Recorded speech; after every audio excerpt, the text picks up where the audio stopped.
No news only views. दोस्तों, बहुत से ऐसे जबलपुर से जुड़े मुद्दे हैं जिन पे हम लगातार बात करते रहे हैं। बात सिर्फ जबलपुर की नहीं है। किसी भी शहर के विकास के लिए जरूरी है कि एक सुनियोजित योजनाओं के तहत काम हो। हमारे साथ हैं हेमराज अग्रवाल जी, जो कि यहाँ पे औद्योगिक संगठनों से भी जुड़े हैं और बहुत अच्छे कार्यकर्ता भी हैं, कांग्रेस से भी जुड़े रहे हैं। हेमराज जी, हम आपका स्वागत करते हैं। बहुत बहुत धन्यवाद गंगा भैया।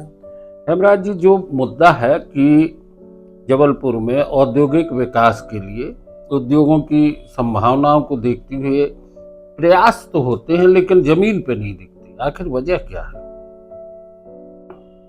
प्रयास निश्चित तौर पर शासन और प्रशासन स्तर पे होते हैं, लेकिन जब मूर्त रूप लेने की बात आती है तो वो मूर्त रूप नहीं ले पा रहे हैं। इसके पीछे एक तो हमारे यहाँ के जो लोग हैं या व्यवसायी हैं या उद्योगपति हैं, उनकी इच्छा शक्ति नहीं है।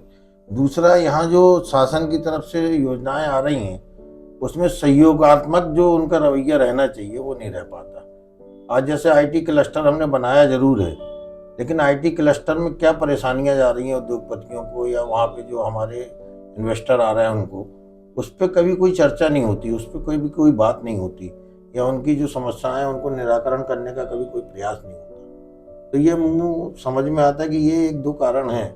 और जो आप बोल रहे हैं कि इंदौर की और भोपाल की जहाँ तक बात है, तो वहाँ शासन प्रशासन स्तर पर यानी हर तरह का सहयोग उद्योगपतियों को दिया जाता है। चाहे आज जमीन की बात कर लें, चाहे आज वहाँ किसी भी तरह की एकल खिड़की की बात कर लें, तो इन सब बातों में उन लोग प्रयास करते हैं और उनको सहयोग देते हैं। तो निश्चित तौर पर वहाँ बड़े उद्योग आने में उत्सुक रहते हैं कि हमको वहाँ पे करना है, इंदौर की तरफ। अभी लगातार हम देखने में आ रहा है, पहले की भी बात करें कि इन्वेस्टर्स मीट होती है, बड़े बड़े एमओयू साइन होने की बातें होती, फिर वो आखिर कहाँ दिखते हैं? जैसे कि पहले भी एक दो बार हुआ, इस बार भी मुख्यमंत्री जी ने विशेष जबलपुर को फोकस किया कि यहाँ पे हमको प्रयास करने हैं और एमओयू हुए, लेकिन धरातल पे जो आप और हम बात कर रहे हैं वो नहीं आ पा रहे हैं।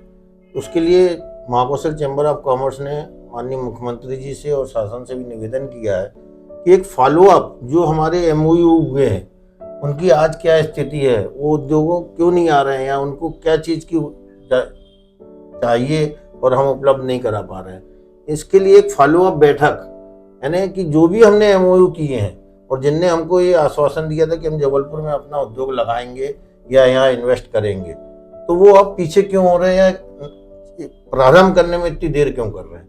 इसके लिए एक फॉलोअप बैठक समय समय पे होना चाहिए, जिससे कि जो भी छोटी मोटी दिक्कतें हैं, परेशानियां हैं, शासन और प्रशासन स्तर पर उसको दूर करने का हमें प्रयास करना चाहिए। ये बात आपने कही मुख्यमंत्री जी से, उसके बाद उनकी तरफ से कोई ऐसा विशेष रिस्पांस या विशेष उस बात को लेके कि हम इस पे प्रयास करेंगे या कोई अतिशीघ्र हम कोई बैठक करने जा रहे हैं या वापस, कोई संदेश उनकी तरफ से हमारे को नहीं है। यानी यहाँ पे एक कॉन्क्लेव हुआ, एक बैठक हुई, एक एमओयू साइन होने की बड़ी बड़ी खबरें भी छपी, उसके बाद कोई फॉलोअप नहीं लिया गया और इसके बाद अगले शहर में फिर इन्वेस्टर्स मीट होने लगी, चाहे इंदौर में हो, अभी रतलाम में हो गई।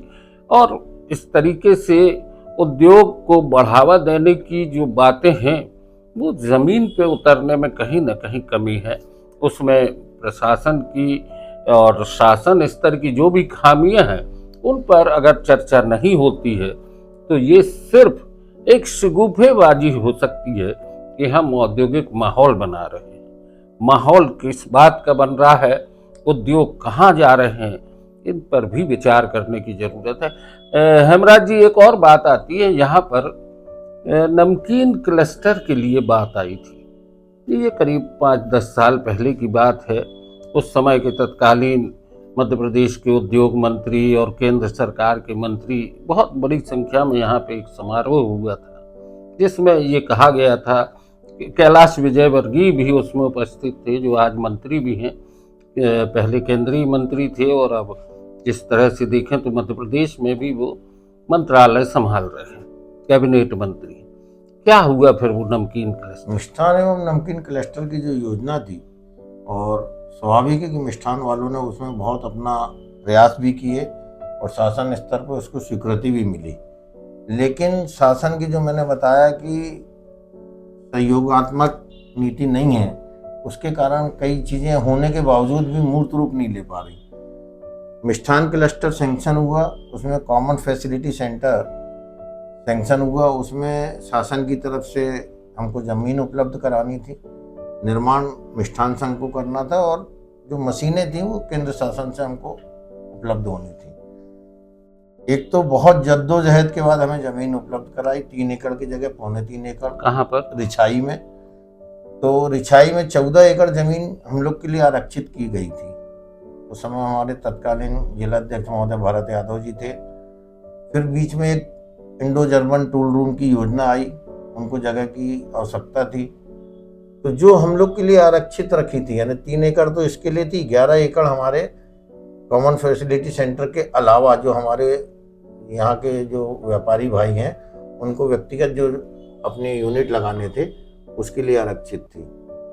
लेकिन वो इंडो जर्मन टूल रूम को 20 एकड़ ज़मीन मिलनी थी।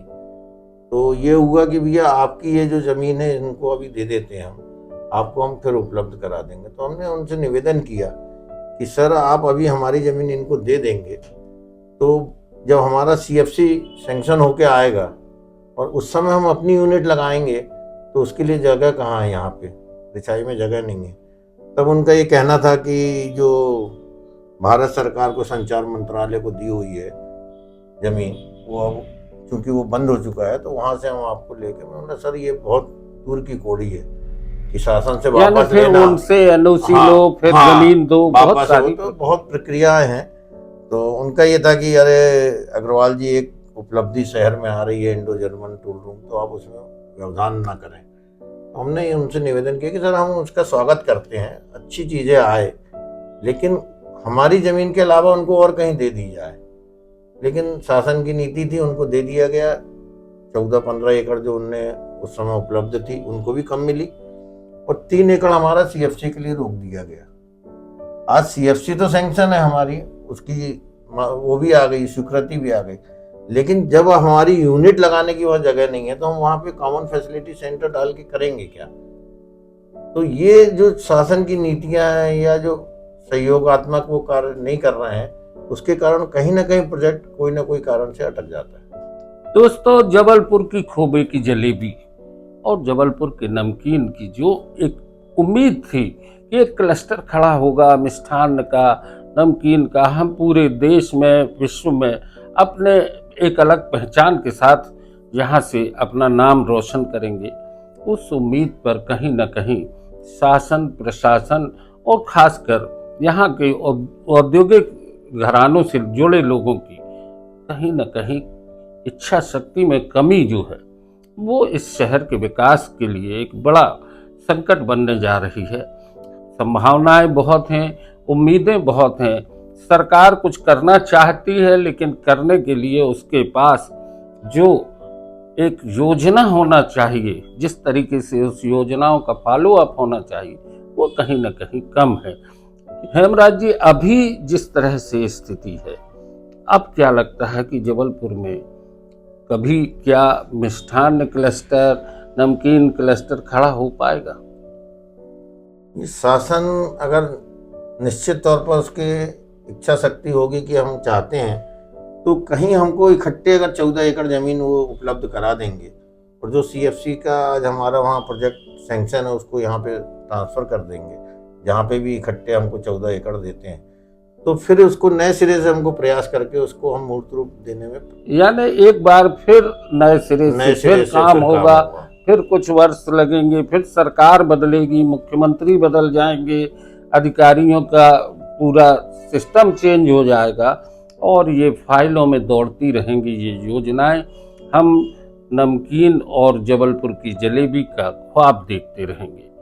नो न्यूज़ ऑनली व्यूज़ पर दोस्तों आज की चर्चा यहीं तक। हेमराज, बहुत बहुत धन्यवाद। धन्यवाद।